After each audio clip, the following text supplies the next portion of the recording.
Hello students, welcome to magnet brains. मैं रूपाली वर्मा। कामयाबी की तरफ हम धीरे धीरे बढ़ रहे हैं, अर्थात अपने एग्जाम्स की तरफ। कोई भी एग्जाम हो, कोई भी टेस्ट हो, तो हम फटाफट अब जो है अपने चैप्टर्स को रिवाइज करना चाहते हैं। इसीलिए हम आपके लिए ये वन शॉट सीरीज लेकर आते हैं, ताकि एक ही शॉट में हम पूरे चैप्टर को आपको समझा सकें, एक्सप्लेन कर सकें और साथ ही कुछ क्वेश्चन आंसर्स भी सॉल्व कर सकें। तो जो भी हम चैप्टर आपके लिए लेकर आ रहे हैं वो पहले से ही डिटेल एक्सप्लेनेशन किए हुए होते हैं।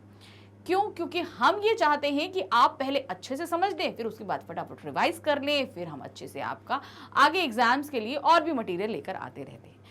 हमारे चैनल पे आपको जितना भी एजुकेशन मटेरियल आपको प्रोवाइड कराया जाता है, चाहे वो किंडरगार्टन से क्लास 12 की क्लासेस हों, स्टेट बोर्ड हो, Hindi medium, English medium, NTSC, olympiad, जितना भी स्टडी मटेरियल है आपको 100% फ्री ऑफ कॉस्ट दिया जाता है। इसमें आपको किसी भी वीडियो के लिए कुछ भी पेमेंट करने की ज़रूरत नहीं है। हम कभी ऐसा नहीं करते कि 2 वीडियो दिखाने के बाद आपसे बोलें कि आपको इसके लिए पेमेंट करना होगा। यहाँ पर आप जितने वीडियोस चाहें बिल्कुल फ्री दे सकते हैं, जितनी बार देखना चाहें उतनी बार देख सकते हैं, बिल्कुल फ्री। तो आते हैं आज के वीडियो पे। जैसे हमने आपको बताया कि ये वन शॉट रिवीजन है, और ये वन शॉट रिवीजन है हमारा क्लास 10th हिंदी कोर की बुक आरोह भाग 2 का पाठ है 13, काले मेघा पानी दे। काले मेघा जो पानी दे, ये पाठ हम डिटेलिंग में समझा हमने। उसमें किस तरीके से बताया गया था कि लेखक जो है उनके गांव में एक प्रचलन था कि जो बारिश नहीं होती तो इंद्र सेना निकलती है और उन पे पानी फेंका जाता है। तो इस तरीके की जो मान्यता थी उसको ठुकराया है उन्होंने, उस अंधविश्वास के बारे में। तो उन्होंने अपने बचपन का एक वाकया हमारे सामने रखा कि किस तरीके से लोग अंधविश्वासी होते हैं, सारी चीज़ें होती हैं। ये सब चीज़ें हमने इस पाठ में पढ़ी थी। तो चलिए इसी पार्ट को हम क्विक रिवाइज करते हैं, फटाफट रिवाइज करते हैं, और कुछ क्वेश्चन आंसर वो जो हमने अभी तक सॉल्व नहीं किए। यानी कि हमने एनसीईआरटी बुक्स के तो सारे सॉल्व कर लिए, लेकिन कुछ हम और चैप्टर से रिलेटेड आपके लिए क्वेश्चंस यहाँ पर लेकर आए हैं।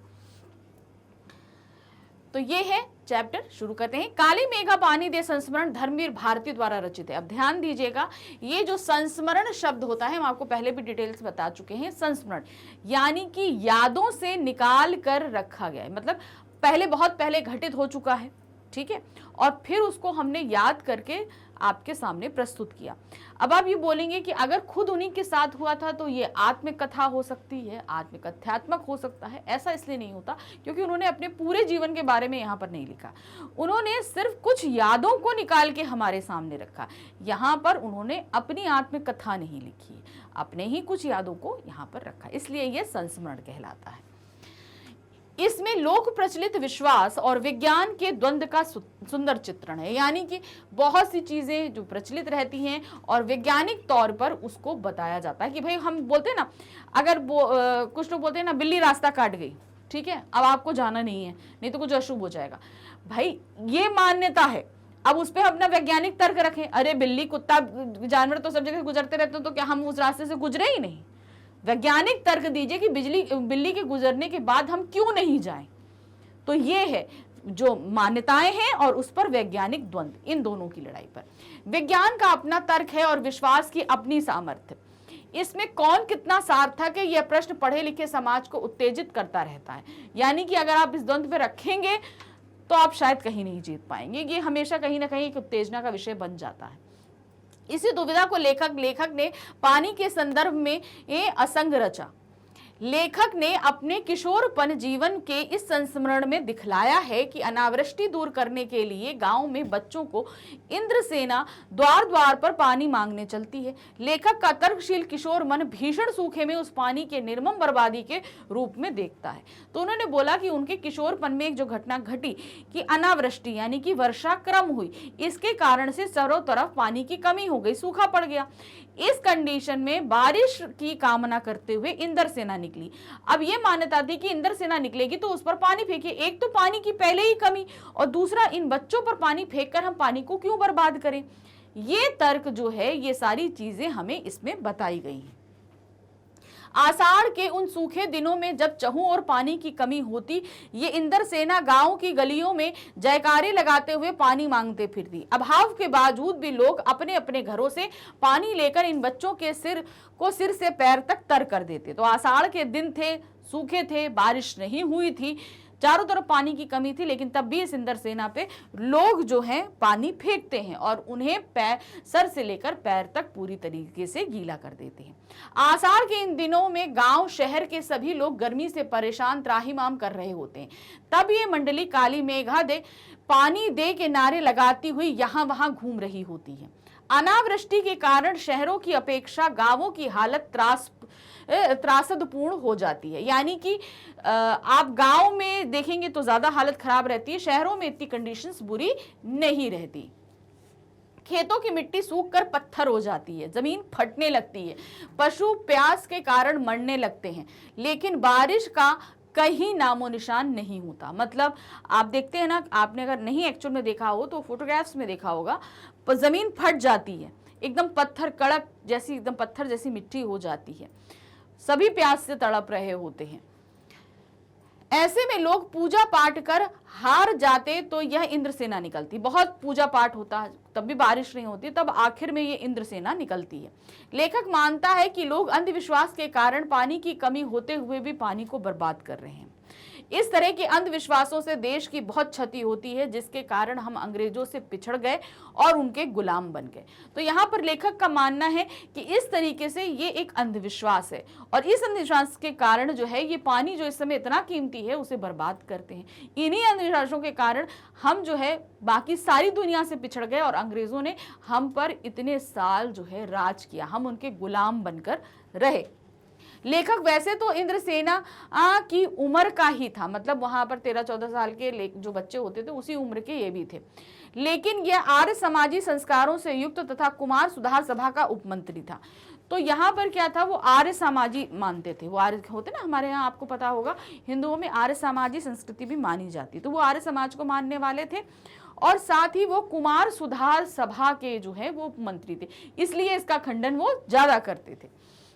उनमें समाज सुधार का जोश अधिक था, अंधविश्वासों से वह डट कर लड़ता था। लेखक को जीजी उसे अपने बच्चे की तरह मानती थी, तो इसी कारण से वो अंधविश्वास पसंद नहीं करते थे। अब वो एक वाक्य बताते हैं अपनी जीजी के बारे में। उनके पड़ोस में ही एक रहती थी जो उनको अपने बेटे की तरह मानती थी, सभी पूजा पाठ में उन्हें अपने साथ लेकर बैठना, सभी कुछ होता था। 30 त्योहार पूजा अनुष्ठानों में जिन्हें केवल अंधविश्वास मानता था, जीजी के कहने पर उसे सब कुछ करना पड़ता था। पूजा पाठ करना, तरह तरह के अंधविश्वास, इन सबको जो है लेखक मुंह बंद करके मान लेता था। क्यों? क्योंकि जीजी को वो बहुत प्यार करते थे और जीजी कहते थे तो उन्हें ये सारे काम करने भी पड़ते थे। इस बार जीजी के कहने पर भी लेखक ने मित्र मंदिर पर पानी नहीं डाला, जिससे वह नाराज हो गई। अब जीजी ने बोला कि भाई तुम मित्र मंदिर पे पानी डाल दो, भाई ये पुण्य का काम है। तो पुण्य अपने बेटे की तरह मानती थी, तो पुण्य का काम करने के लिए वो अपने बेटे से, मतलब कि लेखक से बोलती हैं कि तुम इस इंद्रसेना पर पानी डालो, लेकिन वो मना कर देते हैं कि मैं नहीं डालूंगा क्योंकि मुझे बर्बादी लगती है, यह अंधविश्वास है। तो इस बात से जीजी खफा हो जाती है, नाराज हो जाती है। यह तो हम सबको अर्ध चढ़ाते हैं। अब इसको जब उन्होंने बोला कि भाई वो नाराज हो जाती हैं, तो बाद में लेखक को समझा बुझाकर उनसे बातें कहनी और पानी फेंकना अंधविश्वास नहीं है। तो मतलब बाद में वो लेखक को बुलाती हैं, उनको समझाती हैं, बुझाती हैं कि ये पानी फेंकना अंधविश्वास नहीं है। अब इसके लिए वो तर्क क्या कहती हैं, तर्क क्या देती हैं, यह तो हम उनको अर्ध चढ़ा रहे हैं। अर्ध चढ़ाने का मतलब होता है, आपने देखा है ना, जल चढ़ाना, ऐसे करके अर्ध चढ़ाना। तो यहाँ पर कहने का मतलब है कि हम उनको एक सम्मान पूर्वक अर्ध दे रहे हैं, जिसे खुश होकर इंद्र हमें पानी देंगे। मतलब वो बहुत प्यासे, हम उनको पानी दे रहे हैं, वो खुश हो जाएंगे तो इंद्रसेना जो इंद्र भगवान है वो बारिश करेंगे। उन्होंने बताया कि ऋषि मुनियों ने दान को सबसे ऊंचा स्थान दिया है। जीजी ने लेखक के तर्कों को बार बार काट दिया। तो अब फिर उसके बाद जीजी जो है नेक्स्ट जो तर्क देती हैं कि हमारे पुराणों में भी और ऋषि मुनियों ने भी कहा है कि दान जो है वो परम है।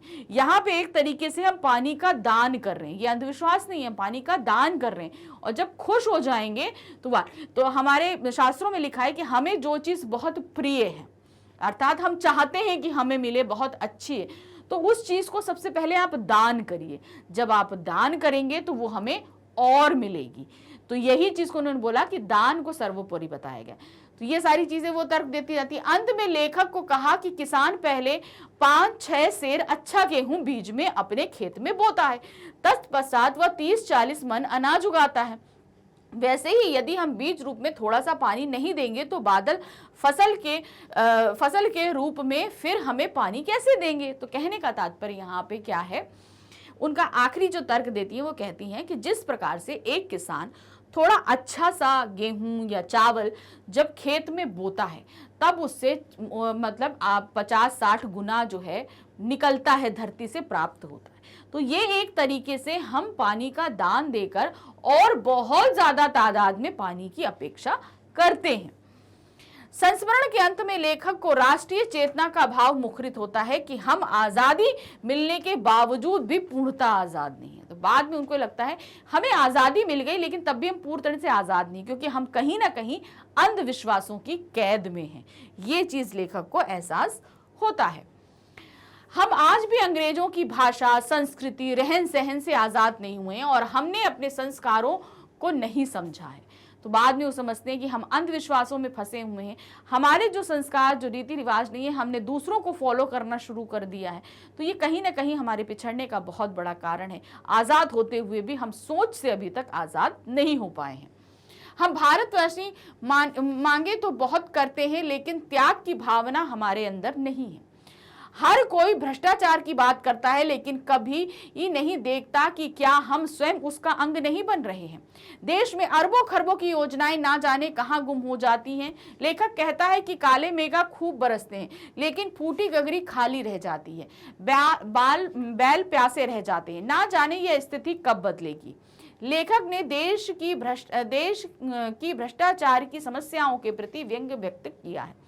अंत में लेखक जब प्रेजेंट टाइम, एक तो इन्होंने अपने बचपन की बात बताई थी, तो बताते हैं कि किस तरीके से हम कहीं ना कहीं अंधविश्वासों में, विचारों में कहीं दूसरों की नकल कर रहे हैं।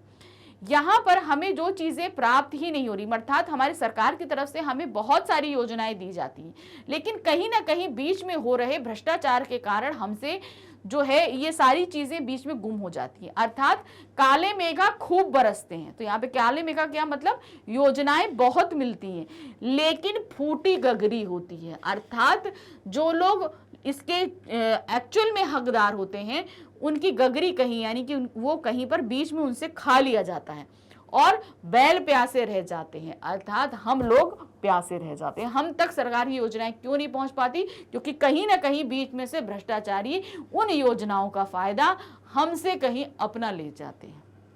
तो ये कारण इन्होंने अंत में हमारे सामने रखा। तो ये एक पार्ट का क्विक एक्सप्लेनेशन था।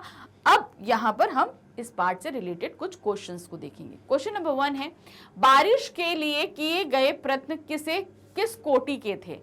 मतलब बारिश के लिए जो प्रयत्न किए जा रहे थे वो किस कोटि के अंतर्गत रखे थे। बच्चों द्वारा बारिश के लिए किए गए प्रयत्न विश्वास के अंतर्गत आते हैं। भोले बच्चे बारिश लाने के लिए हर तरह से प्रयत्न करते हैं। वे नहीं जानते कि यह विश्वास है या अंधविश्वास। वे तो चाहते हैं कि बारिश हो जाए, चाहे इंद्र को प्रसन्न करने के लिए कोई भी कार्य करना पड़े। तो यहाँ पर ये जो कोशिश करी जा रही थी ये एक विश्वास था कि हम नहीं जानते कि बारिश होगी कि नहीं होगी, लेकिन ये हमारा विश्वास है कि हम ईश्वर को प्रसन्न करने के लिए जो कार्य कर रहे हैं उससे ईश्वर जरूर प्रसन्न होंगे और बारिश होगी। तो कोई भी चीज है, ईश्वर को मानना हो, भगवान को मानना हो, कुछ भी हो, हम विश्वास पे ही तो टिके होते हैं। तो यही विश्वास इन बच्चों का भी था। प्रश्न संख्या 2 है, काले मेघा पानी दे कैसा संस्मरण है। ये पानी जो हमने भी अभी संस्मरण पढ़ा, ये किस प्रकार का संस्मरण है। काले मेघा पानी दे ये एक सार्थक संस्मरण है, यानी कि एक्चुअल में ये चीज होती है। ठीक है, इसमें लेखक ने लोक प्रचलित विश्वास और विज्ञान के द्वंद्व का सुंदर चित्रण किया है। विज्ञान का अपना तर्क होता है और विश्वास का अपना सामर्थ्य। लेखक जहां तर्क के आधार पर सब कुछ सिद्ध करना चाहता है, वहीं दीदी ने विश्वास के सामने वह निरुत्तर हो जाता है। तो यहाँ पर लेखक विज्ञान का तर्क दे रहे थे जबकि दीदी विश्वास का सामर्थ्य दिखा रही थी। तो यहाँ पर वो बहुत सारे तर्क प्रस्तुत करते हैं, पर दीदी का जो उत्तर होता है, जो विश्वास होता है, उसके आगे वो निरुत्तर हो जाते हैं, उनको कुछ नहीं सूझता। तो यहाँ पर ये संस्मरण हमें क्या क्या चीज सिखा रहा है, क्या चीज देता है, ये एक सार्थक एक्चुअल लाइफ में ये सारी चीजें बहुत बार हम लोग फेस करते हैं। आप अपने घर में भी ये चीजें कई तरीके से फेस करते होंगे, हम भी करते हैं कि मतलब नहीं ऐसा नहीं करो ऐसा हो जाएगा, वैसा नहीं करो ऐसा हो जाएगा। तो बहुत सारी चीज होती है, हम फिर तर्क जानना चाहते हैं कि आखिर क्यों है, हम उसका तर्क देते हैं, मम्मी पापा अपना तर्क देते हैं। तो ये एक सार्थक है कि एक्चुअल ये ऐसे तर्क हमारी लाइफ में आए दिन रूटीन में होते रहते हैं। प्रश्न संख्या 3 है, दिन दिन गहराते पानी के संकट से निपटने के लिए क्या आज का युवा वर्ग काले मेघा पानी दे की इंदर सेना की तर्ज पर कोई सामूहिक आंदोलन प्रारंभ कर सकता है? अपने विचार लिखिए। तो देखिए यहाँ पर क्या है, हम जो इंदर सेना है उसने क्या प्रयत्न किया पानी को लाने के लिए, तो वो एक सामूहिक प्रयत्न था, मतलब बहुत सारे बच्चों ने मिलकर एक सामूहिक प्रयत्न किया था। तो क्या आज जब पानी इतना ज्यादा घट रहा है, हम सभी को पता है पीने योग्य पानी बहुत कम है, तो उस कार्य को हम करने, मतलब उस पानी को बचाने के लिए कि आज का युवा वर्ग सामूहिक रूप से कोई कार्य कर सकता है, और वो कार्य क्या हो सकते हैं आपको लिखना। तो इसमें आपको अपने विचार व्यक्त करने हैं। आप सामूहिक रूप से, भाई आप भी युवा हैं, युवा वर्ग में आते हैं, तो आप युवा वर्ग के तौर पे क्या चीजें सोचते हैं, क्या प्रयत्न कर सकते हैं, आप उन्हें लिखिएगा। तो कैसे लिखेंगे ये हम आपको बता देते हैं, कुछ आइडियाज भी दे सकते हैं। दिन दिन गहराते पानी के संकट से निपटने के लिए आज का युवा वर्ग इंदर सेना की तर्ज पर सामूहिक आंदोलन चला सकता है। युवा वर्ग जागरूकता रैली निकाल सकते हैं। वे नुक्कड़ नाटकों, रैली, पोस्टरों, चर्चाओं, रेडियो या टीवी के माध्यम से पानी के संरक्षण, उसके सदुपयोग आदि के बारे में जागृति पैदा कर सकता है। वे वृक्षारोपण करके तालाबों की खुदाई आदि के जरिए पानी के संकट को काफी हद तक दूर कर सकते हैं। तो देखिए, एक अकेला व्यक्ति नहीं काम कर सकता, आप सभी मित्र मिल जाएं, बहुत सारे पेड़ लगाएं, कहीं पर खाली जमीन है वहां उसको खुदाई करें, तो बारिश के समय वहां पर पानी भर जाएगा, तालाब बन जाएगा, तो गर्मियों के समय वो पानी इस्तेमाल किया जा सकता है। लोगों को जागरूक करिए, पानी की वेस्टेज नहीं हो, इस तरीके से आप बहुत से कर सकते हैं। नाटक हैं, स्टेज प्ले हैं, नुक्कड़ नाटक हैं, बहुत तरह की चीजें की जा सकती हैं।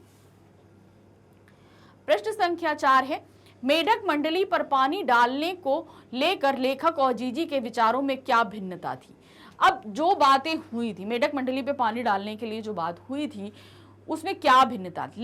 लेखक वैज्ञानिक तौर पर तर्क दे रहा था, और जो दीदी जीजी हैं जो, वो क्या कर रही थी, वो आध्यात्मिक जो हमारा विश्वास होता है उसके सामर्थ्य के बारे में बता रही थी सारी चीजें। तो हमें यहाँ पर वही चीजें, दोनों चीजें मिला जुला कर लिखते हुए चलना है। क्या है?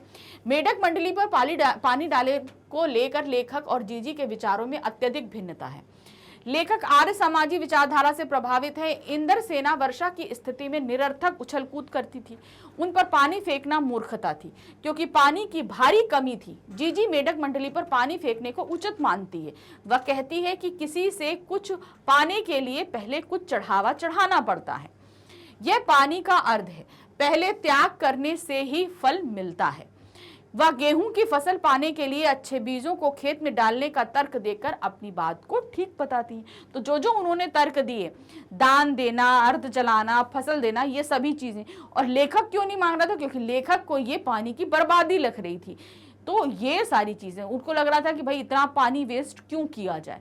तो ये दोनों ही तर्कों, जो उनके विचारों में भिन्नताएं थी, वो आप यहाँ पर प्रस्तुत करेंगे।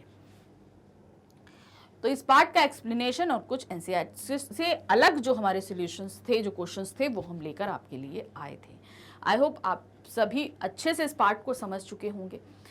ये जो वन शॉट रिवीजन आपके लिए लेकर आए हैं ना हम लोग, तो ये जो है ये सिर्फ आपके लिए हिंदी में ही अवेलेबल नहीं है, आपके सभी सब्जेक्ट्स में आपको ईजिली अवेलेबल हो रहे हैं। तो आप इसको आप ढूंढेंगे कहाँ? तो इसके लिए आपको आना होगा हमारे चैनल मैग्नेट्सविन.com पे। जब आप यहाँ पर आएंगे तो आप यहाँ देखेंगे CBSE इंग्लिश मीडियम, यहाँ पर आप इसे क्लिक करेंगे। क्लिक करते ही आपके सामने वन शॉट रिवीजन आ जाएगा, इसे क्लिक करिए। आपके सामने वो सभी क्लासेस आ जाएंगी जिनमें वन शॉट रिवीजन अवेलेबल है। आप देख रहे हैं 7th, 8th, 9th, 10th, 11th, 12th। तो अब आपको करना क्या है, आपको अपनी क्लास सेलेक्ट करनी है। आपकी क्लास है यहाँ क्लास 12th, आप इसे सिलेक्ट कीजिए। जैसे ही आप इसे सिलेक्ट करेंगे, आपके सामने क्लास 12th के वन शॉट रिवीजन की पूरी लिस्ट आ जाएगी। ये देखिए, इस तरीके से पूरे जितने भी सब्जेक्ट्स हैं सभी कुछ है। तो अब जिस भी सब्जेक्ट का आपका एग्जाम होने वाला है, बस आपको क्लिक करना है। क्लिक करते ही आपके सामने पूरी आपकी जो जो बुक्स होंगी वो आएंगी, फिर आप बुक को क्लिक करेंगे तो सीरियल से सारे चैप्टर्स आ जाएंगे। तो जो जो चैप्टर आपके एग्जाम में आ रहे हैं क्लिक करते जाइए, वीडियो को देखते जाइए, अपना रिवीजन कंप्लीट करिए, अच्छे से एग्जाम दीजिए, लेकिन साथ ही हमारे चैनल को सब्सक्राइब जरूर करिए, क्योंकि इससे ये होगा कि आपको आगे आने वाले वीडियोस का नोटिफिकेशन मिल जाएगा और आपको पता चल जाएगा कि हमें आगे कौन से चैप्टर, कौन से सब्जेक्ट के कौन कौन से वीडियो आ रहे हैं। ये आपके लिए बहुत ईजी हो जाएगा। हम यहाँ पर बहुत सी कोशिश करते रहते हैं कि आपकी पढ़ाई अच्छी हो, इसके लिए आप हमारे चैनल पे जितना भी कंटेंट आपको दिया जाता है ये बहुत ही अच्छी क्वालिटी का होता है। हम बहुत ही मेहनत करके आप लोगों के लिए ढूंढ ढूंढ के क्वेश्चंस लाते हैं, बहुत इंपॉर्टेंट क्वेश्चंस को लाते हैं, ताकि आप जो है अच्छे से अपनी पढ़ाई को कर सके। तरह तरह से क्वेश्चंस को आपको सॉल्व करवाते हैं कि किस तरह से भी एग्जाम में क्वेश्चंस आए तो आप बिल्कुल भी घबराएं नहीं, क्योंकि आप उसका प्रैक्टिस पहले भी कर चुके होते हैं। साथ ही अच्छे टीचर्स आपको इसको एक्सप्लेन करते हैं, हाईली क्वालिफाइड होते हैं कि आप कहीं पे कोई चीज़ मिस नहीं होने पाए, हर एक चीज़ आप पूरी डिटेल से समझ सकें। इसलिए हमारे साथ बने रहिए और हमारे चैनल को लाइक, सब्सक्राइब और शेयर ज़रूर कीजिएगा। Thank you for watching, bye bye.